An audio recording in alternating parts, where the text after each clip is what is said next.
सहना भवतु सहनो भुनक्तु सह वीर्यं करवावहै तेजस्विनावधीतमस्तु मा विद्विषावहै। ॐ शान्तिः शान्तिः शान्तिः। शङ्करं शङ्कराचार्यं केशवं बादरायणं सूत्रभाष्यकृतौ वन्दे भगवन्तौ पुनः पुनः। ईश्वरो गुरुरात्मेति मूर्तिभेदविभागिने व्योमवद्व्याप्तदेहाय दक्षिणामूर्तये नमः। सदाशिवसमारम्भां शङ्कराचार्यमध्यमाम् अस्मदाचार्यपर्यन्तां वन्दे गुरुपरम्पराम्। श्रुतिस्मृतिपुराणानाम् आलयं करुणालयं नमामि भगवत्पादं शङ्करं लोकशङ्करम्।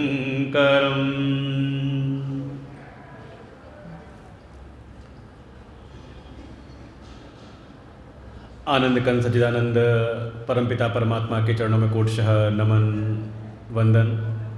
परमात्मा के भिन्न स्वरूप प्रातः स्मरणीय परम श्रद्धेय परम वंदनीय अनंत शिवभूषी सद्गुरुदेव भगवान के चरणों में कोटशः नमन। इस पावन भक्ति वेदांत सम्मेलन की सूत्रधार प्रातस्मरणीय परम आदरणीय परम पूजनीय आनंदमयी वात्सल्य मूर्ति माँ स्वामी विद्यागिरि जी महाराज जी के चरणों में कोटशः नमन वंदन। मंच पर ही सुशोभित परम आदरणीय परम श्रद्धेय परम वंदनीय महंत स्वामी श्री केशवगिरि जी महाराज संत चरण सन्मुख आचार्यगण बटुक विद्यार्थी भगवत भक्त श्रद्धा भक्ति स्वरूपणी मातृशक्ति सबको हृदय से नमन वंदन। यह भक्ति वेदांत सम्मेलन का यह प्रातः सत्र जिसमें अभी हम पूज्य महाराज श्री से भक्ति और वेदांत की सुंदर परिचर्चा हम श्रवण कर रहे थे। मन में आया अगर हमें जानना हो कि वेदांत क्या है, कोई पूछ ले कि वेदांत क्या है, वेदांत किसे कहते हैं, तो हमारे महापुरुषों ने स्पष्ट रूप से कह दिया वेदांतो नाम उपनिषद प्रमाणम। वेदांत कुछ और नहीं, उपनिषद ही वेदांत है। तो मन में आया फिर उपनिषद क्या है?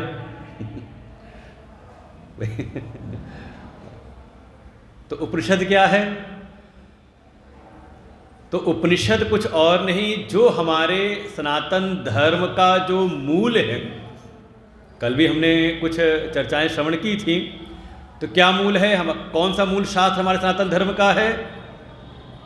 तो कभी भ्रमित नहीं होना कि ये कोई कहे कि रामायण है, कोई कहे गीता है, कोई कहे भागवत है। अगर आपसे पूछे कि आपका मूल ग्रंथ कौन सा है, मूल शास्त्र क्या है, तो बिल्कुल निश्चय पूर्वक कहिए वेद हैं। जो वेद प्रमाणित करते हैं वही हमारे जीवन के लिए वही करणीय है, वही कर्तव्य है। वेद को आधार बना करके हम अपनी पूरी जीवनचर्या का निर्वहन करते हैं, और जो वेद को ही परम प्रमाण स्वीकार कर लेते हैं उनको ही हम कहते हैं कि ये आस्तिक हैं। वो सुना होगा आस्तिक और नास्तिक, तो कई बार घर परिवार में कह देते हैं अरे ये लड़का तो बिल्कुल नास्तिक निकल गया है। क्यों कहा उसको नास्तिक? क्योंकि माँ कहती है कुछ पूजा कर ले, पूजा नहीं करता। पिता कह दें कि हाँ थोड़ा कुछ जप कर ले, कुछ हनुमान चालीसा पढ़ ले, तो ऐसे पूजा उपासना भगवान को कह सकते हैं कि अब मानता नहीं मानता, लेकिन उनकी सेवा में नहीं लगता। तो हम कह देते कि देखो ये बिल्कुल निरा नास्तिक निकला हमारे घर में। ऐसा नास्तिक तो हमारे घर में कोई हुआ ही नहीं। लेकिन वास्तविकता तो ये है कि जो वेद को मानते हैं, जो वेद को प्रमाण के रूप में स्वीकार कर लेते हैं, उनको हम कहते हैं आस्तिक। और जो वेद को न माने, वेद को प्रमाण के रूप में स्वीकार न करे, तो उनको हम कहते हैं नास्तिक। नास्तिको वेद निंदकः। बिल्कुल ये कुछ मूल बातें हैं, इनको ध्यान रखना कि आस्तिक कौन, नास्तिक कौन। तो कहा जो वेद का अनुशीलन करे, कहे कि हाँ स्पष्ट रूप से गौरव से कहे कि हम वैदिक हैं, हम सनातन वैदिक धर्म को मानने वाले हैं, तो वो हैं आस्तिक। और जो वेद को प्रमाण रूप में स्वीकार ना करें, बल्कि वेद के ही सिद्धांतों पर कहीं ना कहीं कोई आक्षेप करें, वेद की निंदा करें, तो उसको कहा ये है नास्तिक। और यही है कि हमारे ये जो भारतवर्ष है, जो भारत भूमि है, कल भी हमने इसी मन से निवेदन किया था कि ये देव भूमि है। वास्तव में जो भारतवर्ष पर जिसका जन्म हो जाए, वो समझ लो कहीं ना कहीं वो देवत्व की ओर बढ़ने की सीढ़ी पे चढ़ गया है। आवश्यकता है थोड़ा अपने कर्मों को सुधारने की, अपने कर्मों के प्रति सजग रहने की। तो इसी भारत भूमि में ही जो हमारे मौलिक दर्शन है, सबका यहीं पर उद्भव हुआ। चाहे वो आस्तिक दर्शन हो और चाहे नास्तिक। मूल रूप से 9 दर्शन हैं।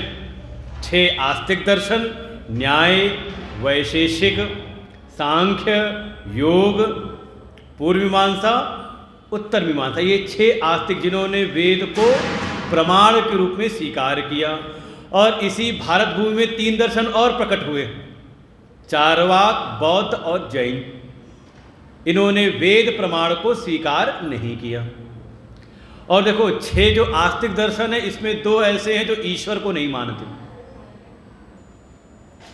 ईश्वर को स्वीकार नहीं करते, लेकिन वेद को प्रमाण मानते। तो उनको हमने कहा ये आस्तिक हैं। कौन? कहा वैशेषिक और पूर्वमीमांसा। तो ये तो हमारी हो गई मूल चीज। बात चल रही थी कि वेदांत क्या है, तो आया उपनिषद ही वेदांत हैं। तो फिर था उपनिषद क्या है, तो उपनिषद कुछ और नहीं, ये वेद ही हैं। वेद का जो बिल्कुल अंतिम निष्कर्ष, जैसे कहते हैं ना, हमने पूरी लंबी बात कही और फिर हम कहते हैं मेरी सारी बात कहने का ये तात्पर्य था, जहां पर हमारी सारी बातों का अंत हो जाए कि अब इसके बाद कुछ और नहीं कहना हमें, तो कहते हैं बिल्कुल वो अंतिम प्रमाण हो जाता है। तो ऐसे ही वेद में कर्म का विभाग है, वहाँ उपासना की बात भी है, सारी बातें वहाँ पर। लेकिन जहाँ वेद आके कह दें कि अब इसके बाद कुछ कहना शेष नहीं है, उसी को कहते हैं उपनिषद। अर्थात वेदों की जो ज्ञान राशियाँ हैं, ऐसी ज्ञान राशि जो हमें हमारे स्वरूप में स्थिति प्रदान कर दें, हमें अपना आत्म स्वरूप का बोध करा दें।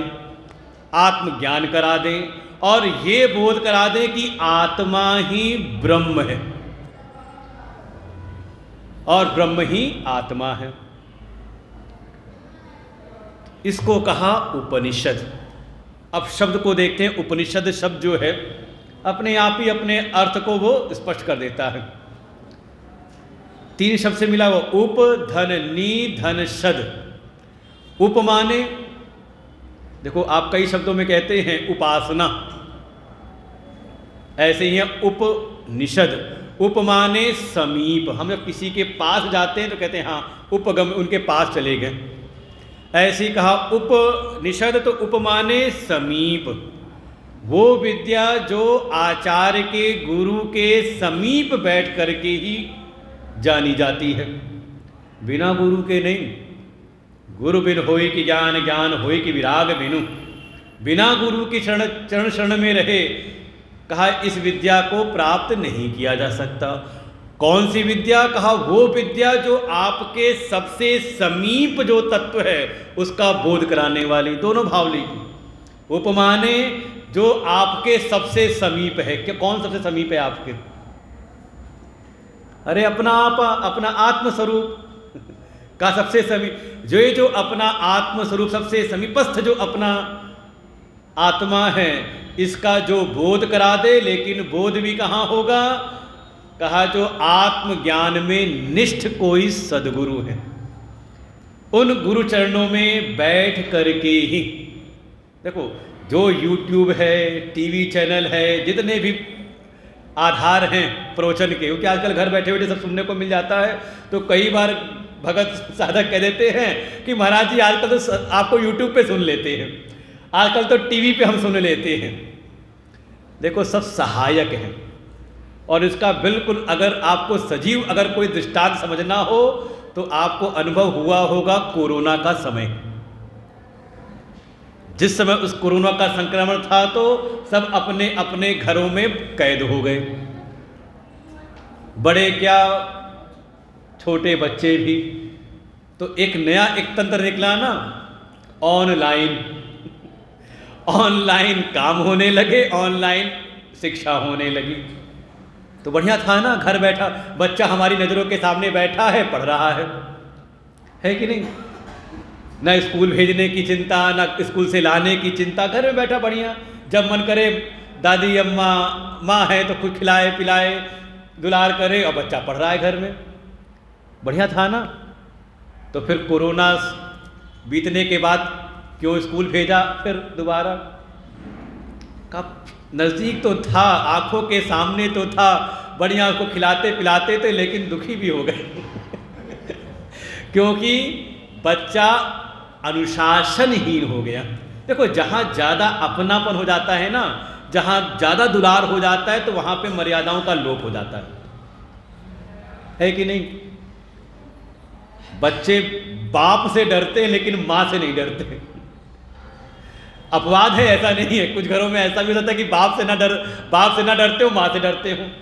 लेकिन सामान्य स्थिति देखें, जो पुराना हम लोग अपना अनुभव है कि और देखो उसको दिखता कैसे है। बाप पिता आ जाए तो हम कहते हैं आप, और माँ हो तो माँ से तुम करके बात करते हैं, है कि नहीं? ये तुम और आप से बड़ा अंतर समझ लीजिए।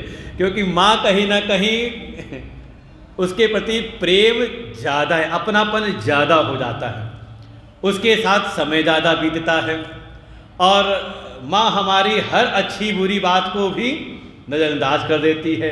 तो जहाँ ज़्यादा दुलार हो जाए, ज़्यादा अपनापन हो जाए, तो वहाँ पर मर्यादाओं का लोभ। और यही चीज़ अति प्रेम में भी, जहाँ प्रेम ज़्यादा हो जाए, वही सिर्फ कह लें आप प्रेम, तो जहाँ प्रेम की अधिकता हो जाए तो वहाँ पर अकड़ भी कम हो जाती है, झुक जाता है व्यक्ति, मर्यादाओं का लोभ। तो हाँ, पिता से थोड़ी सी दूरी तो रहती ही है। और ऐसा भी एक चीज़ और भी है, हम कह सकते हैं इसको, क्योंकि हमारा अपना अनुभव है। वो कहते हैं ना कि 100 सुनार की तो माँ की 100 बात, और पिता की का एक ही डांट कहते हैं हृदय को कपाने में भरपूर है। तो ज़्यादा अपना, तो जब घर में जहाँ दुलार ज़्यादा था तो अनुशासनहीनता हुई, परिणाम शायद वो जो विद्या का फल होना चाहिए वो भीतर उतरा नहीं, इसलिए वो समस्या दूर हुई तो हमने उसको वापस भेजा कहाँ, जा कर के स्कूल में जा कर के पढ़ाई करो। जो अध्यापक हैं, जो शिक्षक हैं, आचार्य हैं, उनके अनुशासन में जब हम आचार्य के चरणों में रहते हैं तो वहाँ पर अनुशासन की मर्यादाएं स्थापित होती हैं। तो इसीलिए वो विद्या जो अपने आत्म स्वरूप का बोध कराने वाली है, वो विद्या तब प्रभावी होती है जब हम गुरु महाराज के चरणों की सेवा करते हुए, उनके समीप रहते हुए, उनके श्रीमुख से हम श्रवण करते हैं। तो इसी का नाम है उप। दूसरा है नी माने का जब कोई गुरु चरणों की सेवा करते हुए, उनके अनुशासन में रहते हुए अपने संकल्प, अपनी इच्छाओं, अपनी कामनाओं, अपनी वासनाओं को गुरु चरणों के अनुशासन में दबाते हुए, रोकते हुए, उस अनुशासन में रहते हुए जब हम श्रवण करते हैं तो उस विद्या का हमें निसंशय पूर्वक, अर्थात संशयों से रहित, बिल्कुल स्पष्ट निश्चित ज्ञान हमें प्राप्त होता है। ये है नी, बिल्कुल निश्चय पूर्वक। ये नहीं धुंधला धुंधला नहीं, केवल बुद्धि का ज्ञान नहीं, बल्कि उसका निश्चित अनुभव अपने भीतर हो जाता है। और परिणाम तो कहा तीसरा है सद। सद धातु से ही उसका 3 अर्थ हो गया, अवसादन, गति, विचरण। जब हम गुरु चरणों में सेवा करते हुए उनके अनुशासन, उनके नियमों को, उनके शरण में रहते हुए जब साधना करते हैं, और साधना करते हुए हम जब इस विद्या का श्रवण करते हैं, तो ऐसा नहीं कि एकाएक आपकी सारी हृदय ग्रंथियाँ, अविद्या ग्रंथि टूट जाए। कहा पहले वो जो ग्रंथियाँ हैं, अविद्या ग्रंथि, अविद्या काम कर्म जो ग्रंथि है, पहले उसका शिथिलीकरण होता है, अवसादन, थोड़ी ढीली होती है। जैसे ठंडी का समय है, यहाँ की माताएं बढ़िया कृपा पात्र हैं, नहीं तो कई बार सत्संग हो और ठंडी का समय प्रारंभ हो रहा हो तो माताएं फिर कुछ एक झोला भी ली रहती है और 2 सलाइयाँ लेकर के ऐसे करती रहती हैं कि चलो सत्संग भी सुनते रहेंगे, अब 8 बजे शुरू होगा, 11, साढ़े 11, 12 चलेगा, चलो सत्संग भी सुनते रहेंगे और अपना कुछ काम भी होता रहेगा। पोते के लिए, देवता के लिए कुछ कुछ ठंडी आ रही है तो कुछ हम तैयार कर लें। कई बार होता है कि बच्चा आ जाए, जिसके लिए बना वही आया, खेल कूद करते करते उसने उलझा दिया। अच्छा, जो ऊन है उलझ जाए तो, और बच्चा आके उसको और खींचे तो माँ कहेगी नहीं नहीं खींचो मत, बल्कि का उसको पहले ढीला करो धीरे धीरे। तो ऐसे ही गुरु चरणों में जब हम बैठ के श्रवण करते हैं तो जो हमारे जन्म जन्मांतर की ये अविद्या ग्रंथि जो है, ये जो जड़ और चेतन की ग्रंथि पड़ी हुई है, ये जो आत्मा और देह की जो ग्रंथि पड़ी हुई है, ये जो अध्यास की ग्रंथि पड़ी है, अज्ञान की ग्रंथि पड़ी हुई है, पहले ये थोड़ी शिथिल होती है, ढीली होती है। और उसका देखो लक्षण कैसे पहचानो, लक्षण दिखाई देता है। कभी आपको घर परिवार में आप रहो ना तो आपको कहेंगे लोग, अरे अब आप पहले जैसे नहीं रहे। सुना कि नहीं? पहले आप तो हमसे बड़ा लगाव रखते थे, बड़ा आपका अपनापन था। अब आपका वैसा अपनापन अगर सुनने को ना मिला हो तो समझ ले, सावधान हो जाना। मतलब समझ लो कि अभी आपने गुरु महाराज के चरणों की अभी ठीक से सेवा करके श्रवण किया नहीं। ठीक है, आना जाना एक अलग बात है। नहीं तो एक सज्जन एक दिन पहुंचे गुरु महाराज के पास में, सत्संग पूरा हुआ, अपने बच्चे को लेकर के गए, गुरु महाराज जी को प्रणाम किया, बच्चे से प्रणाम कराया, और उस भगत जी ने कहा, अरे गुरुदेव जरा मेरे बच्चे को समझाइए। महाराज जी ने पूछा क्या बात हो गई? अरे ये सत्संग में आने लगा है। अब तो माथा ठनका गुरु महाराज जी का। कहा अरे इसमें कौन सी बात है समझाने की, अच्छा है तुम्हारे नक्शे कदम पर चल रहा है, तुम इतने सालों से, तुम 20 साल तुम्हें हो गए, 25 साल तुम्हें हो गए सत्संग में आते हुए, तुम आते हो तो तुम्हारे नक्शे कदम पर ही, तुम्हारे ही गुणधर्मों का ही ये अनुकरण कर रहा है, तो अच्छी बात है। पुत्र पिता के मार्ग का ही अनुकरण करे तो सुंदर बात है। उसने कहा नहीं ये बात नहीं है, मैं तो सिर्फ आता हूं, ये सुनता भी है।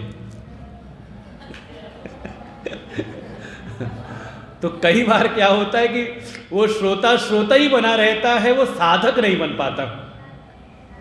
जैसे गंगा जी में ही पत्थर होते हैं, सालों साल से पत्थर गंगा जी में डूबा हुआ है, लेकिन पत्थर को निकालो और दूसरे पत्थर टकराओ तो चिंगारी देता है, वो गंगा जल उसके भीतर प्रवेश नहीं करता। और वहीं गंगा जी में आप एक वस्त्र डालो तो बिल्कुल वो गंगा जल से भरपूर हो जाता है। तो एक तो है कि सालों साल केवल आकर के बैठता है सत्संग में, लेकिन कृपा तो उस पर है जो उसको सुने और भीतर थोड़ा धारण भी करे। ये नहीं कि इस कान से सुना उस कान से निकाल दिया, सुनो सबकी करो अपने मन की, कहो नहीं। जिसने गुरु चरणों में बैठ के श्रवण किया है तो उसका परिणाम, इस ब्रह्म विद्या का, इस आत्म विद्या का परिणाम, ये जन्म जन्मांतर की जो अविद्या ग्रंथि है, जड़ चेतन ग्रंथि है, ये आत्मा और देह में जो ये तादात्म्य हुआ है, ये थोड़ा शिथिल होता है। जैसा मोह संसार में पहले था, जैसी ममता आसक्ति संसार में पहली थी, अब वैसी नहीं रहती।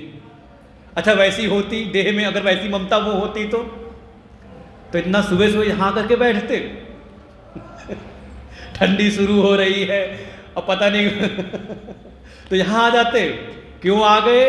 क्योंकि गुरु महाराज की कृपा है, जो इनकी शरण में रहते हुए, आप निरंतर इनकी सेवा में रहते हुए ये जो आत्मज्ञान आत्मविद्या का श्रवण कर रहे हैं, ये उसका परिणाम है कि अब आप अगर आश्रम में कोई कार्यक्रम हो, गुरु महाराज अगर प्रवचन कर रहे हैं, कोई सम्मेलन चल रहा है, तो आप चाह करके भी घर में नहीं बैठे रह सकते।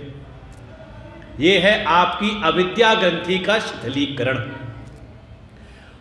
दूसरा कहा गति, और जब ये अविद्या ग्रंथि शिथिल होती है तो फिर आपकी इस अध्यात्म में और ज़्यादा आपकी प्रगति होती है। आप वहाँ नहीं रहते जहाँ आप 10 साल पहले थे, आप आगे बढ़ जाते हो, आपकी अपने स्वरूप में गति होती, प्रवेश होता है, प्रस्थान होता है। थोड़ी आपको कभी ना कभी अपने आत्म स्वरूप की झलक मिलती है।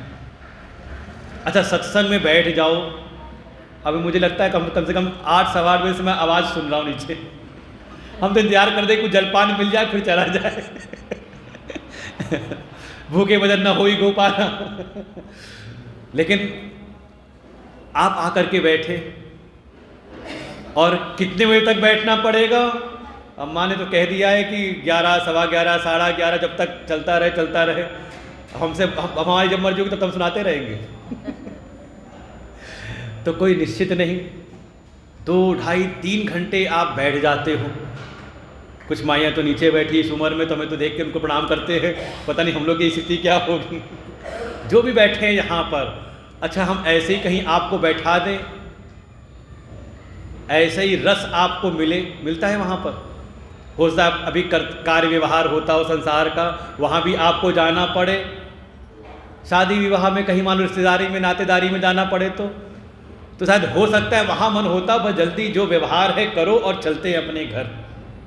वहाँ तो मन नहीं लगा, वहाँ तो रस नहीं मिला, लेकिन यहाँ 2, 2.5 घंटे बैठ के रस मिल रहा है। तो का ये आपको अपने स्वरूप में ये गति हो गई है। अगर गति ना हुई होती, स्वरूप का अगर आपको अनुभव ना हो रहा, तो झलक ना मिल रही होती, ये समझ लो ब्रह्म संस्पर्शम, आपको सत्संग में बैठ करके थोड़ा अपने आत्म स्वरूप की झलक, उसका एक स्पर्श, उसका एक आनंद मिल रहा है, तो समझ लो गति भी हो रही है। और ऐसा अगर हो रहा है, आपकी अविद्या ग्रंथि शिथिल हो रही है, आपको अपने स्वरूप में अवस्थान हो रहा है, मन होता है कि थोड़ा हम शांत चित्त होकर के अपने भीतर प्रवेश करें, ऐसी वृत्ति बन रही है, तो फिर आप गारंटी समझो कि आपका कल्याण हो जाएगा। ये जो आपका की जो अविद्या ग्रंथि है, अज्ञान है, इसका एक दिन इसका नाश भी हो जाएगा। यही श्रीमद् भगवद गीता में भी है। अर्जुन के भीतर मोह था, मानता नहीं पहले। देखो जो भी मोह ममता पड़ा रहता है वो मानता नहीं। घर परिवार में भी हम लोग कई बार होता था, जब परिवार में रहते थे तब माता पिता सत्संग में जाते, साथ में हम भी जाते थे, तो कई बार ऐसे होता है, कभी कुछ घटना हो जाए, कोई परिस्थिति ऐसी आए, तो कई बार घर में सुनने मिलता था हमारा किसी से कोई मोह माया नहीं, कोई ममता नहीं हमारी। देखो जो मोह में पड़ा हुआ व्यक्ति होता है वो मानने को तैयार नहीं होता कि मैं मोह में हूं। अर्जुन ने भी नहीं माना कि मैं मोह में पड़ा हुआ हूं, लेकिन मोह के लक्षण दिखाई दिए भगवान को। और गीता जी में जो आद्य गुरु भगवान शंकराचार्य जी ने उस पर भाष्य लिखा, तो प्रारंभ में ही जहां भगवान का जो उपदेश प्रारंभ होता है दूसरे अध्याय के 11वें श्लोक से, उसके पहले पूरे प्रथम अध्याय और दूसरे अध्याय के 10 श्लोकों तक का जो भगवान का उपदेश, जो गीता का संवाद हुआ है, उस पर उन्होंने भूमिका भाष्य लिखी और उसमें मोह के 4 लक्षण गिनाए और वो अर्जुन में दिखाई दिए थे। तो पहचानना है मोह, हमारे भीतर किस स्तर का मोह है। अतिरेक से हल्के तक या हल्के से अतिरेक वाला, तो वहां मोह का लक्षण। किसी में अगर मोह का अतिरेक है तो उसमें दिखाई देता है पर धर्म अनुष्ठान। जो आपका कर्तव्य नहीं है उसमें आपकी प्रीति हो जाए, उसमें आपकी रुचि ज्यादा हो।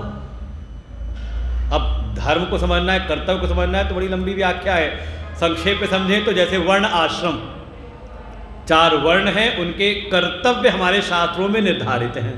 देखो यहाँ छोटे बड़े की बात नहीं, छोटे बड़े की बात तो हमने कल बच्चों से बात की, उनको समझाया। बड़ा होता है तो बड़ा वो होता है जो छोटे को सहारा दे। वर्ण से, जाति से कोई बड़ा छोटा नहीं होता। जो दूसरे को सहारा दे, जो छोटे को सहारा दे करके बड़ा बना दे। और इसमें हमारे जो प्रभु श्री राम है उनका जीवन वृत्त दिखाई देता है।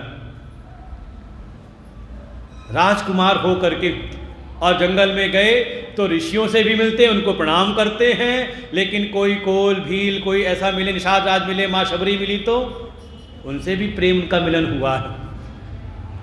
ये तो कई बार क्या है कि समाज में कुरीतियाँ आ जाती हैं और कई बार तो ऐसा ये सब राजनीतिक रूप से स्थापित किया जाता है अपनी सत्ता पाने के लिए। भ्रमित मत होना। बड़ा वो है, कौन है बड़ा? हमारे बच्चे बताएंगे फिर कौन सी संख्या बड़ी है। 9 हमने कल कहानी सुनाई इनको। तो बड़ा वो है जो छोटे का तिरस्कार नहीं करता, छोटे को प्रताड़ित नहीं करता, बल्कि ऊपर चाहे जीवन में कितना भी कष्ट मिले, अगर हमसे कोई छोटा है तो उसको जो सहारा दे दे, अपने आगे बढ़ा दे।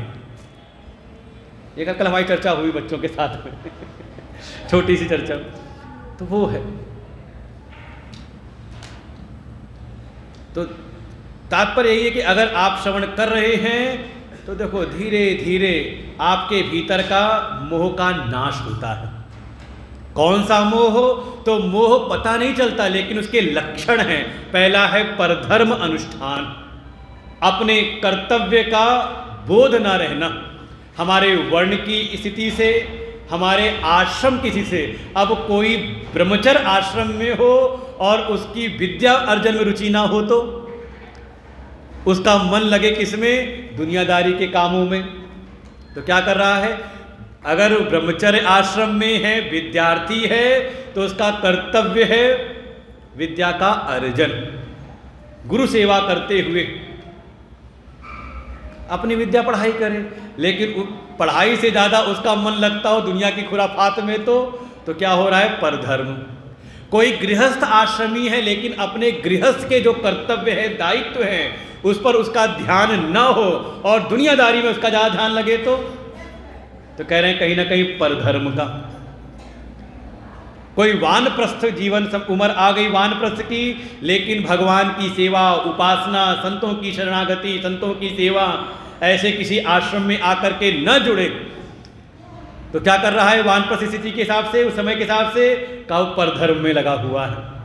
देखो, माता पिता का कर्तव्य होता है अपने बच्चों को पाल ले।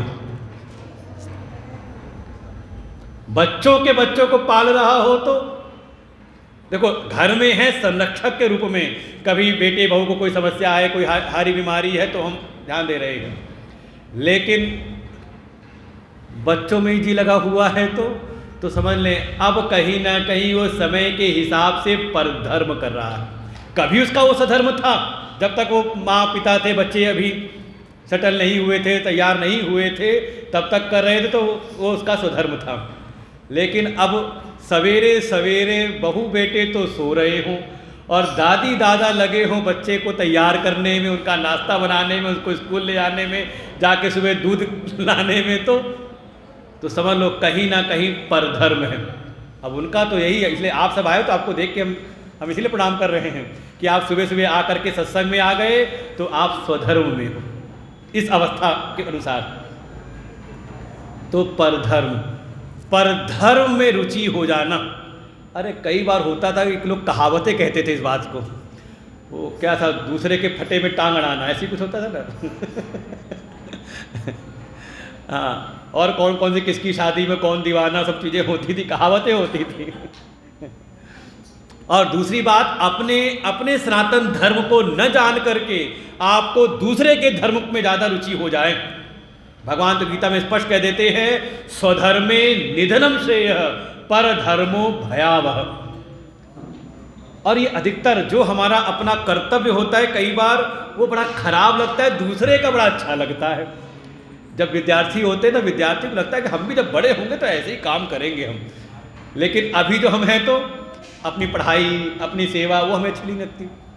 ये ज़्यादातर होता है। देखो, मन की स्थिति है तो अगर परधर्म का अनुष्ठान, और अर्जुन में दिखाई दिया, अर्जुन कहता है मैं ये युद्ध नहीं करूंगा, इस युद्ध को करने से अच्छा है कि मैं भिक्षा का जीवन यापन कर लूं। भैक्ष्मपीह लोके, इस संसार में इस युद्ध को करने से अच्छा है कि मैं भिक्षा का यापन। और देखो, भिक्षा का जो अधिकार है वो दो को है, पहला ब्रह्मचारी को और दूसरा सन्यासी को। ब्राह्मण को भी दान लेने देने का अधिकार है, दक्षिणा लेने देने का अधिकार है, भिक्षा का नहीं। भिक्षा एक अलग वो सन्यासी को है और ब्रह्मचारी को जो गुरु सेवा में लगा हुआ है। और हमारे बच्चों को सावधान रहना चाहिए, विद्यार्थियों को, अगर विद्या अर्जन भी कर रहे हैं तो जो विद्यार्थी जीवन में जो मिलता है दान दक्षिणा, उस पर विद्यार्थी का अधिकार नहीं होता। किसका अधिकार होता है? जिन गुरु की हम शरण में हैं। इसलिए जो दान दक्षिणा मिले उसको ला करके गुरु महाराज के चरणों में निवेदित कर देना चाहिए। उसके बदले जो उनसे हमें सेवाएं प्राप्त हो रही हैं तो हमें जरूरतें पूरी हो रही हैं। देखो, ये विधान है, ये धर्म का विधान है। पर धर्म का अनुष्ठान, अपने कर्तव्य जो हमारे व्यक्तित्व के अनुसार हमारा वर्तमान में कर्तव्य है, उससे अलग दूसरे के कर्तव्य में रुचि लगना अच्छा लगे, कहा समझ लो ये परधर्म का अनुष्ठान। कहा इतना मोह नहीं, थोड़ा कम है तो कहा परधर्म का अनुष्ठान तो नहीं करता, लेकिन अपना जो स्वधर्म है उसका भी उसमें रुचि नहीं होती। ठीक है, घूम फिर नहीं रहा, विद्यार्थी है, ज़्यादा इधर उधर मन नहीं लगा रहा, लेकिन पढ़ाई में भी मन नहीं लगा रहा। गृहस्थ में है, ठीक है, कहीं और जाके वो मन नहीं लगा रहा, कहीं नहीं जा रहा, लेकिन गृहस्थ के जो कर्तव्य है आश्रम, अपने गृहस्थ आश्रम के, उसमें नहीं लग रही उसकी रुचि। सन्यासी है और साधना में उसकी रुचि ना हो, वानप्रस्थी सन्यासी हो तो जो उसकी उपासना है, जो उसका जो श्रवण मनन निध्यासन की साधना, उसमें उसकी रुचि ना हो तो कहा स्वधर्म का परित्याग, ये मोह का दूसरा लक्षण। फिर भगवान ने वहीं पे तीसरा लक्षण भी देखा, क्योंकि देखो अर्जुन से दिखाई दिया, एक तरफ अर्जुन कहता है भिक्षा का जीवन यापन कर लूं, फिर दूसरा भगवान ने नहीं सुना तो कहता है मैं इस युद्ध को नहीं करूंगा। न योस इति गोविंदम तूष्णिम कहा मैं इस युद्ध को नहीं, स्वधर्म का त्याग। तीसरा, चलो इतना मोह नहीं, स्वधर्म का पालन भी करता है, लेकिन करता है फल की आकांक्षा से युक्त होकर के। जब तक कोई फायदा ना दिखाई दे ना, वो काम करने में लगता ही नहीं, उसका मन नहीं लगता। कहीं पहचान ना हो, कोई हमारा नाम ना ले, कोई हमें पद प्रतिष्ठा ना मिले, तो हम लोग को बड़ा ये सब करना पड़ता है। ध्यान रखना पड़ता है कि जो साधक, जो सेवक लोग आए, सबका नाम लेते रहो, सबको कुछ ना कुछ करते रहो। क्यों? क्योंकि इसलिए ऐसा नहीं कुछ, इसलिए कि समाज के जो भी साधक हैं उसमें पूरी लगन के साथ अपने कर्तव्यों में लगे, क्योंकि मन का एक स्वभाव है, एक नैसर्गिक एक स्वभाव है कि वो थोड़ी तो फायदे को देख के ही लगता है।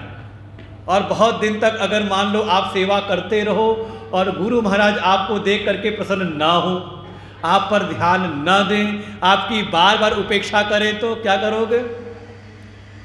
अरे आश्रम बहुत है, कहीं और चलते।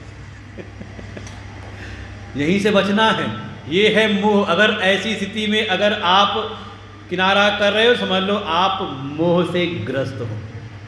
ठीक है, हम स्वधर्म हैं, कर रहे हैं, सेवा कर रहे हैं, लेकिन अगर फलाकांक्षा से युक्त होकर के कि फल कुछ मिलेगा, कुछ लाभ मिलेगा तो ही हम करेंगे, तो ये भी मोह का लक्षण है।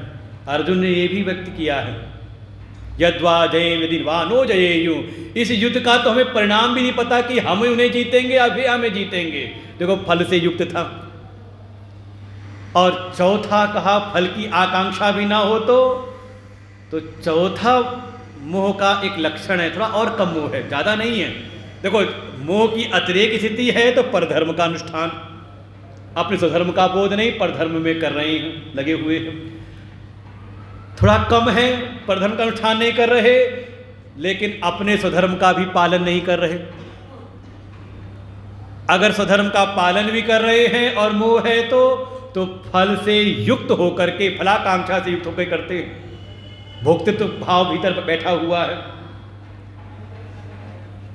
और इतना भी मोह नहीं है, चलो फल की भी चिंता नहीं, तो चौथा है, बहुत सूक्ष्म है, वो है सा अहंकार, कर्तापन के साथ। कई बार तो कहते हैं अरे हमें कुछ भी नहीं चाहिए, मन में तो नहीं आता ये बात। ये कुछ नहीं चाहिए, ये भी कर्तापन है। न चाहने का भी कर्तृत्व हम भीतर बांध के रखते हैं, ये भी मोह का लक्षण है। भगवान तो गीता जी में कह देंगे, कर्मणि अकर्म यह पश्येत अकर्मणि च कर्म यह, सबुद्धिमान मनुष्येषु सयुक्त स कृष्ण कर्म कृत। जो कर्म में अकर्म को देख ले और अकर्म में कर्म को देख ले, वही बुद्धिमान है। समझ लो, उसने उसकी जो भी कर्म साधना थी उसकी पूरी हो गई, उसने सारी साधना कर ली, अब कुछ करना शेष नहीं। जैसे हनुमान जी ने कहा ना, अब कृत कृत्य भयऊ मय माता आशिष तव अमोघ विख्यातम। यही है कि अब कुछ करना शेष नहीं रहा। किसको कहा? जो कर्म में अकर्म को देख ले और अकर्म में कर्म को। तो मन में आता है ये उल्टा ही देखना है क्या? सीधी बात क्यों नहीं?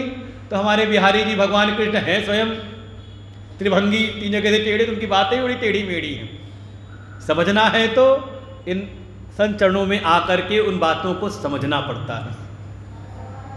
कर्म में अकर्म अर्थात सब कुछ करते हुए अपनी आत्मा में स्थिति कि सारी ये जो क्रियाएं हैं, जो कर्म हैं, किसमें हो रही हैं? का प्रकृति से उत्पन्न देह आदि में सारी क्रियाएं हो रही हैं। प्रकृति ही क्रियमाणानि गुणैः कर्माणि सर्वशः। ये प्रकृति के गुण से निर्मित ये देह, चाहे हमारा स्थूल शरीर हो और चाहे हमारा सूक्ष्म हो, चाहे ये ऊपर का शरीर हो चाहे अंदर का, अंतःकरण मन बुद्धि चित्त अहंकार इंद्रियां प्राण, जो भी हो रहा है सब प्रकृति के गुणों से बने हुए हैं। गुणा गुणेषु वर्तन्ते, और ये बाहर के जो विषय हैं ये भी प्रकृति के गुणों से ही, सत्व रज तम से ये देह आदि बने, और बाहर के जितना ये ब्रह्मांड में विषय है ये भी बना है प्रकृति के 3 गुणों से। तो जो इन सारी क्रियाओं को करते हुए शरीर से क्रियाएं हो रही हैं, लेकिन भीतर क्या है? भीतर भाव है कि मैं देह नहीं, मैं मन बुद्धि चित्त अहंकार नहीं, मैं प्राण नहीं, मैं इंद्रियां नहीं, बल्कि मैं वो आत्मा हूं जो निष्क्रिय है। निर्व्यापारो ही अयम आत्मा, जिस आत्मा में कोई भी विक्रिया नहीं, क्रिया विक्रिया नहीं, वो निर्विकार है, कूटस्थ है, बिल्कुल सबसे असंग है। ऐसा मैं आत्मस्वरूप है मैं हूँ। तो उस आत्मा में स्थिति करके वो जो सभी कर्मों में उस अकर्म आत्मा को अनुभव कर लेता है वो बुद्धिमान है। और साथ ही इस लौकिक जगत में जो कर्म का त्याग करते हैं, हमें कुछ नहीं चाहिए, ऐसा भाव करके जो कर्मों का त्याग करते हैं, तो ये कर्मों का जो त्याग है इसमें भी कर्तापन जिसको दिख जाए, अर्थात एक अज्ञानी की एक लौकिक दृष्टि से जो कर्मों का त्याग है, जो अकर्म है, उसमें भी कर्म को जो जान ले। अच्छा, जो गाड़ी चलाता है, मेरे मन में यही दृष्टांत बार बार आता है, जो गाड़ी चलाता है उसको क्या कहते हैं? और जो गाड़ी को रोकता है, अरे एक्सीलेटर लेता है तो गाड़ी आगे बढ़ती है, तो कौन कर रहा है ये काम? क्या कह रहे हैं उसको? ड्राइवर, सारथी। और जो कभी बीच में जरूरत पड़ी, कोई सामने आ रहा है तो ब्रेक लगा दी, रोक दी गाड़ी को, तो वो कौन है? नहीं, गाड़ी चलाए तो चलो वो चला रहा है, अचानक कोई आया, गाड़ी रोकी नहीं, और पीछे मालिक कहे गाड़ी क्यों नहीं रोकी? कहा नहीं, मैं गाड़ी चलाने के लिए रखा गया हूँ, रोकने के लिए नहीं रखा गया हूँ। तो ऐसा ड्राइवर रखोगे जो गाड़ी चलाना जाने और रोकना ना जाने? कहेंगे भैया फिर तुम जाओ, 2 ड्राइवर नहीं रखने। नहीं तो एक वैसे जो गाड़ी सिखाने वाले होते हैं ना, वो बड़े समझदार होते हैं, वो एक्सीलेटर और ब्रेक अपने पास भी रखे रहते हैं। नया नया नौसिखिया कोई हो तो कई बार वो मौका है ब्रेक दबाने का, दबा देता है एक्सीलेटर और जाके जोर की टक्कर होती है। तो सिखाने वाले होते तो वो गाड़ी की जो ब्रेक और एक्सीलेटर होता है अपने पास भी खींच के रखते हैं, या हैंड ब्रेक पकड़े रहते हैं कि हाँ वो ना रोक पाए तो हम रोक लें। तो जैसे गाड़ी चलाने वाले को भी ड्राइवर कहते हैं और रोकने वाले को भी वही ड्राइवर होता है, ऐसे ही कर्म करना और कर्म का त्याग करना दोनों ही कर्ता के अधीन है। कर्तापन भीतर है तो आप कर्म में हो, अकर्म आत्मा में आपकी स्थिति नहीं। तो जो ये जान ले तो मुख्य है मोह का नाश। लेकिन मोह जिसके भीतर होता है वो मानने को, और देखो अर्जुन के भीतर भगवान ने मोह के लक्षण जान लिए कि परधर्म के अनुष्ठान के लिए कह रहा है। थोड़ा भगवान ने समझाया तो कहता है ठीक है कुछ भी हो लेकिन मैं युद्ध नहीं करूँगा, तो धर्म का भी त्याग दिखाई दिया। फिर अच्छा उसके बाद भी भगवान ने समझाया तो कहता है कि नहीं नहीं पता नहीं इसका क्या परिणाम होगा, फल से चित्त आसक्त है, ये भी मोह कहा। और चौथा कि मैं इन सबको मारने वाला हो जाऊंगा, क्या है? कर्तापन। ये चारों लक्षण भगवान ने देख लिए। ऐसे ही आपके जीवन में भगवान कौन है? कहा जिन सद्गुरु की शरण में आप हैं, ये ही आपके कार्य व्यापार आपकी सेवाओं को देख करके जान जाते हैं कि ये मोह की किस स्थिति में है, और जो जिस स्थिति में होता है उसको वहां से साधना आगे बढ़ाते। जैसे अर्जुन नहीं मानता तो समझ लो अगर आप ही ना मानते हो ना कि हम मोह में नहीं हैं तो कोई बड़ी बात नहीं। हाँ, सुनते सुनते सत्संग 11वें अध्याय में अर्जुन ने कहा यत योक्तम वचस्तेना मोहो अयम विगतो मम। जब भगवान ने अपनी विभूति दिखाई तब अर्जुन के मन में कुछ आया, ये समझ में आया, उसको लगा कि मैं तो अभी मोह में, अज्ञान रहित मोह में मैं पड़ा हुआ था। लेकिन कहा क्या उसने, हे प्रभु आपके वचनों को सुनकर के मेरे भीतर का ये जो मोह है ना ये चला गया।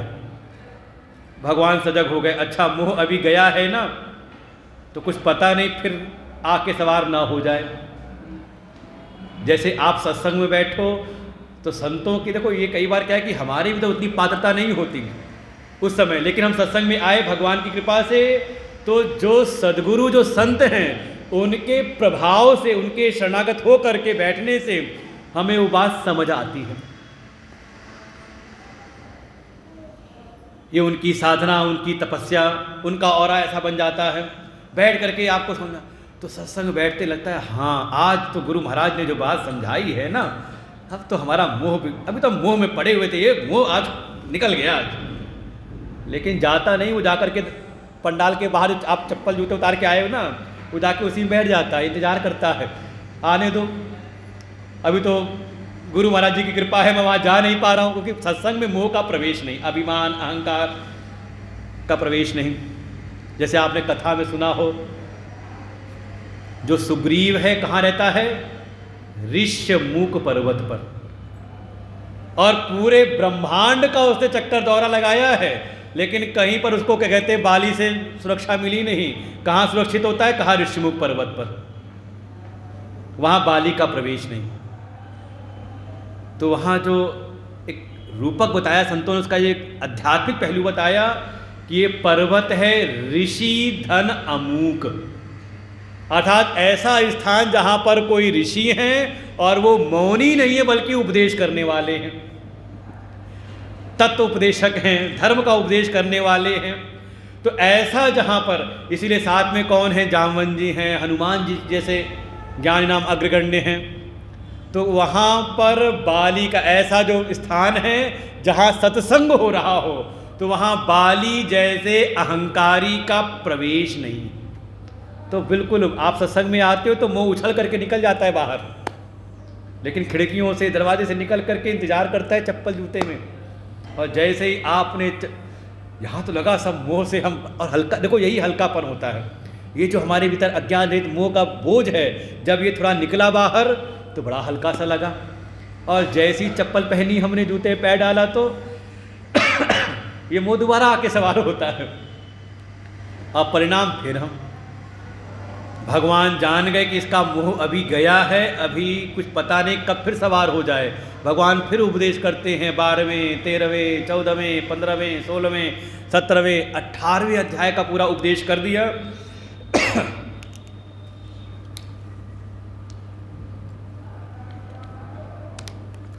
तो अर्जुन ने आखिर में जब कहा, हे प्रभु हे अच्युत, नष्टो मोह स्मृतिर्लब्ध्वा तत्प्रसादात् मयाच्युतः स्थितो अस्मि गत संदेह करिष्ये वचनम तव। जैसे ही अर्जुन ने कहा हे प्रभु हे अच्युत, अब तो ये भीतर का जो अज्ञान रहित मोह था ये नष्ट हो गया, मोह का नाश हुआ। स्मृतिर्लब्ध्वा, मुझे अपने आत्म स्वरूप की स्मृति हो आई है। देखो ऐसा नहीं कोई शास्त्र कोई संत आपको ज्ञान देते नहीं, दे नहीं सकते आपको, और आप लेते भी नहीं। तो क्या होता है फिर क्यों आना आश्रम में, क्यों आना गुरु की शरण में, क्या करना है फिर यहाँ पर? कहा ज्ञान तो आपका अपना स्वरूप है, सत्यम ज्ञानम अनंतम ब्रह्म। ये सत्य ज्ञान स्वरूप आपकी अपनी आत्मा है, लेकिन उसके ऊपर अज्ञान का एक आवरण पड़ा हुआ है। जैसे कोई चीज़ है उस पर पर्दा डाल दिया तो ढकी रहती है, तो करना क्या है? का उसको अनावृत करना है, अनावरण उसका करना है। तो जो सत्संग में सद्गुरु वचन है, शास्त्र वचन है, इनके द्वारा आपके ऊपर जो अज्ञान का आवरण है, वो जो अविद्या ग्रंथि है, वो अनावृत होती है, आपका अज्ञान नाश होता है। और जैसे ही अज्ञान का पर्दा फटा तो आपको अपने उस भूले हुए स्वरूप का, और आप सब विस्मृत हो गए हो, बस और कुछ नहीं, वो सब आत्म स्वरूप, आप हो ब्रह्म स्वरूप। लेकिन संसार की माया मोह में पड़ करके हम अपने आप को भूले हुए हैं। और जैसे सत्संग में आए तो याद आ गया ना, याद आया कि नहीं याद आया? आप कौन हो? मैं आत्मा हूँ। तो चेहरे पे मुस्कुराहट आ गई, घुटने का दर्द भूल गया आपको, कमर की पीड़ा भूल गई आपको, घर संसार की जितनी समस्या थी भूल गई आपको। क्यों भूल गई? क्योंकि ये सारी समस्या जो थी वो इस देह से जुड़ी हुई थी, वो जीव से जुड़ी हुई थी, जीव के कर्तव्य भोक्तृ से जुड़ी हुई थी। आत्मज्ञान हुआ, आत्मस्मृति हुई, और आप ये देह के को गए भूल, तो संसार की समस्या भी। भाई हमारा एक प्लॉट है, जमीन है, जिस पर बड़े मुकदमे हैं, बड़ी समस्याएं हैं, बड़ा झगड़ा उस पर है, लेकिन एक दिन हमने उसको दे दिया किसी को दान पत्र कर दिया, या चोरी छुपे उसको किसी को बेच दिया, रजिस्ट्री कर दी उसकी। अब जैसी रजिस्ट्री कर दी, दान पत्र कर दिया, तो अब उसकी जो समस्याएं थी किसकी हुई? जिसको दे दी उसकी हो गई। अब वो समस्या उसकी नहीं रही। ऐसे ही जैसे ही सद्गुरु कृपा से ये आत्मज्ञान हमें हुआ, अपने आत्मस्वरूप की स्मृति हुई, इस देहगे से नाता टूटा, तो देहगे से जो जुड़े हुए जितने दुख संताप थे, और हम हो गए परमानंद स्वरूप। बस ये है कि ये जब तक ये ज्ञान में आपकी बिल्कुल स्थिति पक्की ना हो जाए, अर्जुन ने आगे भी कहा गत संदेह, अब कोई संशय। अभी क्या है कि आत्मस्मृति होती, आत्म का बोध होता है, लेकिन कुछ संशय भी लगे रहते हैं। मैं आत्मा कैसे हो सकता हूँ? आत्मा तो जन्मण से रहित है, लेकिन मुझको जन्मण का भय लगा रहता है। तो क्या है, अभी कुछ संशय हैं। जो कहा था ना, नी माने निसंशय पूर्वक, संशय संदेह से रहित, निश्चय पूर्वक। तो जब तक, इसलिए अर्जुन ने तब तक गीता सुनी और भगवान ने तब तक सुनाई जब तक उसके भीतर, देखो मोह गया तो आने की संभावना है, जब तक ये मोह नष्ट ना हो जाए, जब तक अपने स्वरूप में केवल, इसीलिए कहा कि केवल आत्मज्ञानी नहीं होना है, ब्रह्मज्ञानी होना कोई लक्ष्य नहीं है, लक्ष्य है आत्मनिष्ठ। जैसे अभी आपको निष्ठा कहीं ना कहीं देह में है, किसी न किसी स्थिति में। सत्संग सुना तो आत्मरूप में आए, लेकिन वापस गए तो शरीर की बड़ी देखभाल करते हैं, से कि शरीर के सुख दुख अपने लगने लगते हैं। और इतना शरीर का अध्यास पक्का हुआ, चित्त में पड़ा हुआ है। कल हमारे महाराज जी कह रहे थे, महामंडलेश्वर जी जो थे, उन्होंने एक मंत्र पढ़ा वेद का, रुद्री का, तन में मना शिव संकल्पमस्तु। जागृत में तो है, साथ में स्वप्न तक लेके चले जाते हैं अपने संस्कारों को, अपनी वासना को। अच्छा, कभी जो हमारे जो जितने भी देवता लोग हैं, इनको सपने में कभी लगाओ कि मैं स्त्री बन गया हूं, देखा अपने आप को?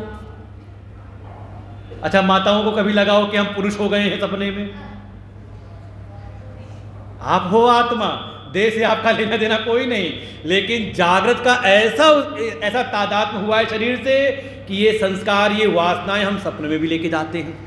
सोते जागते जैसे अभी हमें लगता है कि मैं स्त्री हूँ, मैं पुरुष हूँ, मैं गृहस्थी हूँ, मैं वानप्रस्थी हूँ, मैं सन्यासी हूँ, ऐसी जिस दिन जब तक ये पक्का ना हो जाए कि मैं आत्मा हूँ, कोई संशय संदेह ना रह जाए इस चीज में, तब तक गीता, ये वेदांत श्रवण करते रहना। और इतना पक्का है कि जब तक आपके भीतर जिज्ञासा होगी और महाराज जी का सानिध्य होगा, तो कोई संत कभी किसी जिज्ञासु, किसी शरण में आए साधक का कभी त्याग नहीं करता। हाँ, उपचार करता है। किसका उपचार? जो उसके भीतर दोष हैं, उसके काम, क्रोध, लोभ, मोह, मद, मात्सर्य, ये जो षड्विकार हैं। और इन षड्विकारों का जो मूल है अहंकार। अहंकार अति दुखद डमरुआ, गोस्वामी जी ने कह दिया। ये चुभता तो है, लेकिन हम इसको छोड़ते नहीं, इस अहंकार पर चोट करते हैं। और जो साधक है, जो भक्त है, जो शिष्य है, वहीं से तिलमिला जाता है, क्योंकि उसकी आदत है प्रशंसा सुनने की, और गुरु महाराज प्रशंसा ना करके, इसलिए आप समझ लो वास्तविक गुरु आपके जीवन में वही है जो आपके अहंकार पर चोट करे।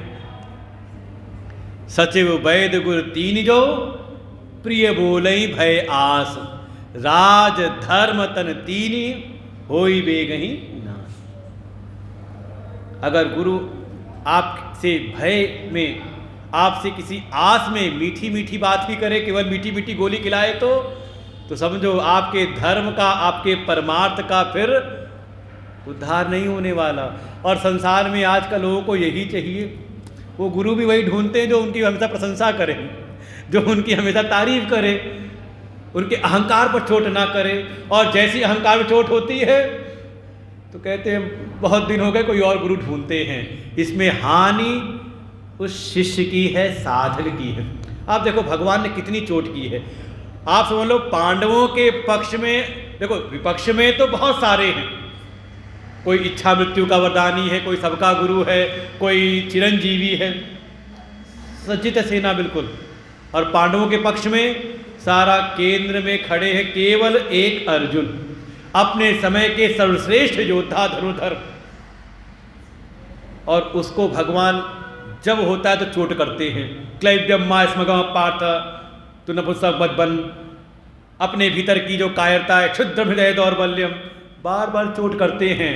लेकिन अर्जुन भागता नहीं, अपने भीतर जो भी जिज्ञासा है वो भगवान के, बिल्कुल अपने भीतर जो भाव है भगवान के सम्मुख प्रस्तुत कर देता है। एक काम अगर आप सीख लो हमेशा, अपनी गलती को स्वयं जाके सीख, जितनी जल्दी आप, कभी ये मत कहना गुरु चरणों में रहते हुए मेरी क्या गलती है। आप समझ लो यहीं से दूरी बनना शुरू होती है, और आप जो आपकी सालों की, वर्षों की जो साधना है, जो सेवा है, वो समझ लो सब की सब निरर्थक हो जाती है। भाव तो ये हो कि हमारे तो कर्णधार गुरु महाराज है, ठीक है, हमें लगता है कि हमारी गलती, हम क्या है अपने वर्तमान को देख रहे होते हैं, अपनी कुछ क्षण की बातों को हम देख रहे होते हैं, लेकिन जो गुरु महाराज हैं उनकी दूरदृष्टि होती है। हो सकता है आज आपने काम अच्छा किया हो, लेकिन शायद भीतर कोई अहंकार का बीज उत्पन्न हो रहा हो, तो वो उसका उपचार करते हैं। जो ईश्वर का कार्य है आपके जीवन में वही गुरु करते हैं। जैसे भगवान के सामने आए देवर्षि नारद, तो एक ही बार तो अभिमान किया था ना, और परिणाम क्या हुआ, अपने उस साधना पद से परिभ्रमित होने को हुए। लेकिन भगवान ने भी पहचान लिया और प्रण किया, जन अभिमान राखें काहू। किसके अभिमान को? जिसको वो अपना जन मान लेते हैं। देखो गुरु भी जो होते हैं, जिनको अपना शिष्य मान स्वीकार कर लेते हैं, उसका कल्याण करने के लिए कोई कसर वो नहीं छोड़ते। ये तो हम लोग का अपना अनुभव है, अपनी गुरु सेवा में रहते हुए इसको हम लोगों ने अपना अनुभव किया है, महापुरुषों के शरण में रहते हुए, कि अपने से जो नीचे छोटे से छोटा भी हो उसको भी सम्मान दे के बराबर में बैठा लेते हैं। हम लोग की हिम्मत नहीं होती गुरु जी के बगल में बैठ जाना, जो गुरु तुल्य है उनके बगल में बैठ जाना, लेकिन उनका आदेश, उनकी आज्ञा मान करके बड़े संकोच में आके बैठना होता है, और नहीं तो मौका मिले सामने बैठ करके उनको श्रवण करें। भाव तो यही रहता है, ये गुरु की महिमा है। लेकिन शिष्य को भी सजग रहना चाहिए। गुरु महाराज के शरण में रहते हुए सदैव आत्म अवलोकन, और अर्जुन ने यही किया। कार्पण्य दोषो पहत स्वभाव पृच्छामि त्वाम धर्म सम्मूढ़ चेता यश्रेयस्यात्निष्ठम ब्रूहि तन्मे शिष्यस्तेहम शादि माम त्वाम प्रपन्नम। देखो गीता यहाँ से प्रारंभ होती है, जब अर्जुन प्रपन्न हुए हैं, शरणागति उन्होंने ग्रहण की है, दूसरे अध्याय के 7वें श्लोक में। और शरणागति भी कैसे? नहीं प्रपश्यामि ममापनुद्यात् यच्छोक मुशोषण इंद्रियाणाम। हे प्रभु, अब मुझे इन पूरे त्रिलोक में आपके अतिरिक्त कोई और शरण नहीं दिखाई देती जो मेरे भीतर के शोक मोह का निवारण कर दे। लेकिन अपनी कमियों को स्वीकार किया है कि मेरा जो स्वभाव है कार्पण्य दोष से उपहित है। कार्पण्य दोष, कार्पण्य बनाए कृपण से, कृपण माने वो कहते हैं मक्खी चूस, ऐसी कुछ कंजूस। तन जाए पर धन ना जाए। तात्पर्य यह है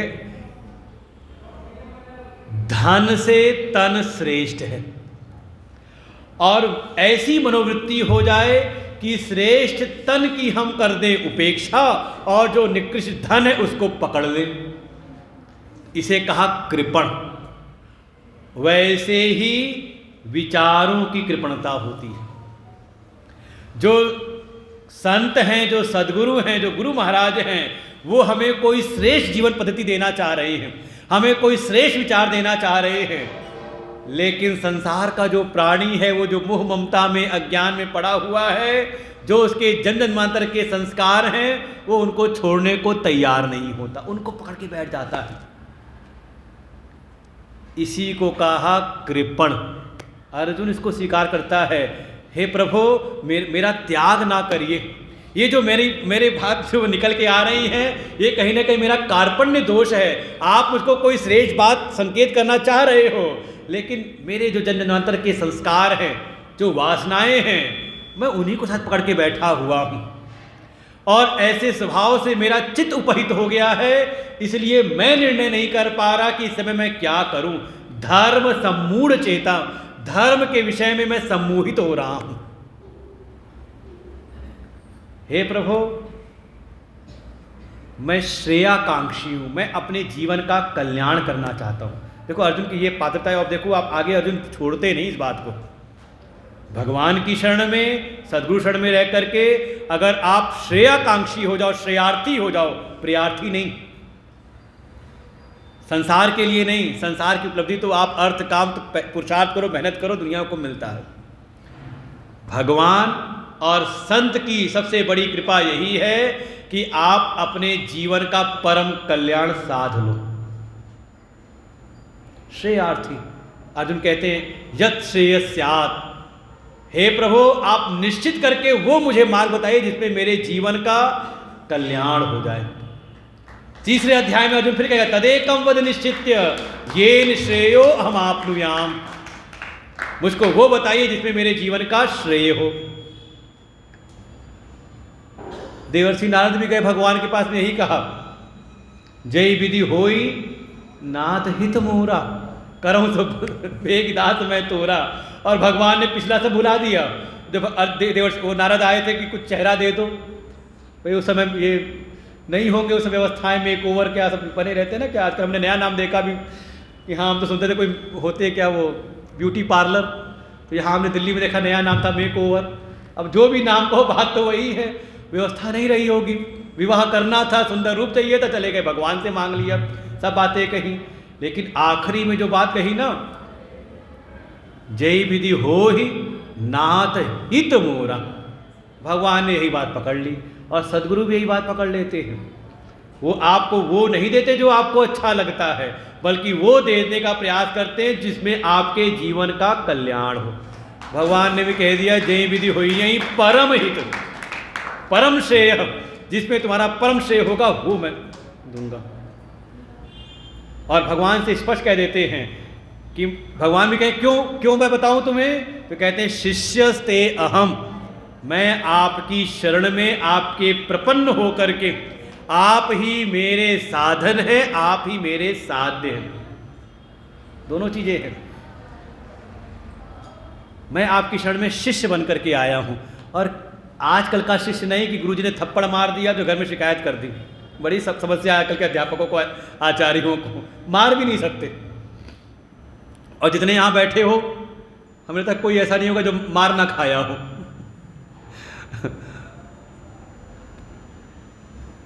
लेकिन उसी गुरु की मार ने सुधार रखा है।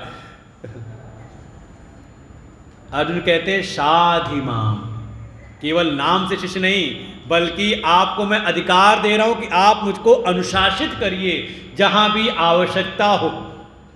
और भगवान ने भरपूर शासन किया है, डांट फटकार लगाई है जहां भी कुछ कहना हुआ, स्पष्ट रूप से, कोई लात लपेट नहीं।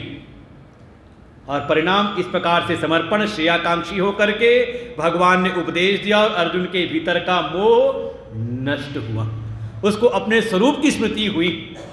और जब स्वरूप की स्मृति हो गई तो कह देते करिष्ये वचनम, अब तो आप जो कहेंगे सो। वास्तव में जो समर्पण है, जो पूर्ण समर्पण है, वो इस ज्ञान के उपरांत ही आता है। आप वेदांत के ज्ञान को जब निष्ठ कर लेते हो तभी आपकी भक्ति भी प्रकट होती है, तभी आप दृढ़ता से भजन करते हो। नहीं तो उसके पहले अज्ञान अवस्था में भक्ति भी ठीक से नहीं होती, वहाँ तो व्यापार चल रहा होता है, थोड़ी सेवा हमने की, प्रभु कुछ आप भी कर दो, है तो नहीं लिस्ट। एक लोटा जल चढ़ाया और क्या क्या मांग लिया भगवान से। ये तो इस ज्ञान की महिमा है। तो वेदांत, वेदांत माने उपनिषद, उपनिषद माने का वो विद्या जो हमें आत्म, अपने समीपस्थ, अपनी समीप, अपने आप स्वरूप की उस आत्मा का बोध करा दे, और जो होती है गुरु के समीप बैठ करके उनकी चरणों की सेवा करते हुए। और ज्ञान भी कैसा कहा, निसंशय पूर्वक गत संदेह। अर्जुन ने कहा कोई संशय संदेह नहीं। अभी तो कुछ हम जानते हैं, कुछ संदेह भी हैं। संशय, विपर्यय, संदेह, भ्रम आदि से बिल्कुल रहित निश्चित ज्ञान। और जब वो ज्ञान होता है, श्रवण होता है वो विद्या, तो हमारी अविद्या ग्रंथि को पहले ढीला करता है, शिथिल करता है। जो देह गेह में जैसी पहले ममता आसक्ति थी अब वैसी नहीं रहती। हमारी थोड़ी गति हमें थोड़ा अंतर्मुखी करती है, थोड़ा अपने आत्म झलक, अपने आत्मस्वरूप का अनुभव, आत्मरस, ब्रह्म रस की अनुभूति कराता है। और धीरे धीरे एक समय वो हमारे अज्ञान, हमारी अविद्या, हमारे मोह का नाश कर देती है। नष्टो मोह लब्ध्वा तत्र को मोह कह शोक एकत्वम अनुपश्यतः। जैसी उसको उस परम तत्व का, इस वेद वेदांत का जो सार है ब्रह्मात्मैक्य बोध, उसका जब उसको अनुभव हो जाता है, परिणाम उसके जीवन में फिर शोक मोह नहीं रहते, परम आनंद की स्थिति में। ऐसा नहीं कि उसके सामने जगत खत्म हो जाएगा, जगत के मिथ्यात्व का बोध हो जाता है। ये जो जगत के प्रति एक ललक है, लालसा है, आकर्षण है, किस लिए? क्योंकि अभी इसके प्रति सत्य बुद्धि है। और जब ये आत्मस्वरूप का अनुभव हुआ, ब्रह्मात्मा की बोध में स्थिति हुई, उस परम सत्य, उस नित्य, उस अविनाशी तत्व में का बोध उसमें स्थिति हुई, तो अपने आप जगत में व्यवहार होता है, लेकिन जगत के मिथ्यात्व के बोध के साथ। फिर ज्ञानी भी जगत में व्यवहार करते हैं कैसे? तो एक महापुरुष ने बड़ी अच्छी बात कही कि ऐसे जो ज्ञानी महापुरुष हैं संसार में ऐसे व्यवहार करते जैसे सब नाटक है। नाटक करते देखा है? कहते अच्छा आर्टिस्ट, अच्छा एक्टर वो है कि जब वो अपना रोल अदा कर रहा हो तो लोग उसको भूल जाएं कि वो कौन है। देखो ये है, और वो याद रहे कि हाँ ये तो पहचान रहे, ये व्यक्ति ये है। ऐसा इतिहास में हमारे एक घटना हुई, जो रामलीला बहुत प्रचलित हुई, तो जो रावण का रोल अदा करता था, एक बार बताते हैं कि उसको मेट्रो में पकड़ लिया कुछ राम भक्तों ने, और उसको मारने के तो हमारे राम को गाली देता है तो हमारे राम को गाली देता है, आज तेरी खैर नहीं। उसने हाथ जोड़े, कहा जितने भक्त आप हो तही भक्त मैं भी हूँ, बस ये है कि जब मैं वो कार्य करता हूँ उस कार्य को अच्छे से करने का प्रयास करता हूँ जिससे कि आपको भी इतनी हो गया कि मैं ही रावण हूँ। तो ज्ञानी भी इस संसार में व्यवहार करते हैं, लेकिन सब जानते हैं कि सब नाटक है। और जब नाटक करते हैं तो ऐसा नाटक करते हैं कि भगत जगत सोचता है अरे गुरु जी भी तो हमारे जैसे ही लग रहे हैं, कि जैसे सब सत्य हो। इसलिए बहुत सजग रहना संतों की, जो उनकी रहनी है, उनके वास्तव में उनकी रहनी, उनके व्यवहार पे ना जाओ, बल्कि उनके जो वचन हैं वो हमारे लिए कल्याणकारी हैं। जो इस ज्ञान में निष्ठ हो जाते हैं, इस वेदांत, इस उपनिषद के सार तत्व को जीवन में धारण कर लेते हैं, उस ब्रह्मात्मा के बोध में स्थित हो जाते हैं, उनके लिए जगत बिल्कुल वैसे ही है जैसे किसी को नीला आकाश इस नीलिमा का बोध होने के बाद दिखता है, लेकिन उसके प्रति सतत बुद्धि नहीं बनती। तो ज्ञानी भी, आप भी संसार में ऐसा व्यवहार करोगे जैसे सब नाटक है, और नाटक ऐसा करोगे कि कोई आपको पकड़ ना पाए कि आप नाटक कर रहे हो, आपको देख के वो कहीं प्रभावित हो जाएगा। तो ऐसी कृपा आप सबको निरंतर प्राप्त हो रही है, और गुरु महाराज जी के शरण में हैं तो समझ लो भगवान की यही कृपा का लक्षण है। जैसे हमने मोह के लक्षण को जाना, तो यही सबसे बड़ा लक्षण है कि आप संत की, एक संत परंपरा में, हम ये सम्मेलन भी बना रहे हैं किस लिए, अपनी गुरु परंपरा को स्मरण करते हुए शिष्य को ज्ञान हो जाए, जान जाता है कि मैं भी आत्मा, गुरु भी आत्मा, लेकिन ये बोध बना रहता है कि इनकी कृपा से मुझे आज ये ज्ञान हुआ। तो आप सब निरंतर ऐसी ही शरण में सेवा करते हुए इस ज्ञान को प्राप्त करते रहें, जो संतों की कृपा प्राप्त हो रही है। आप इस भक्ति, इस ज्ञान के मार्ग में निरंतर आगे बढ़ते रहें, मेरी ऐसी शुभेच्छाएं हैं। ओम शांति शांति शांति। जी बताइए।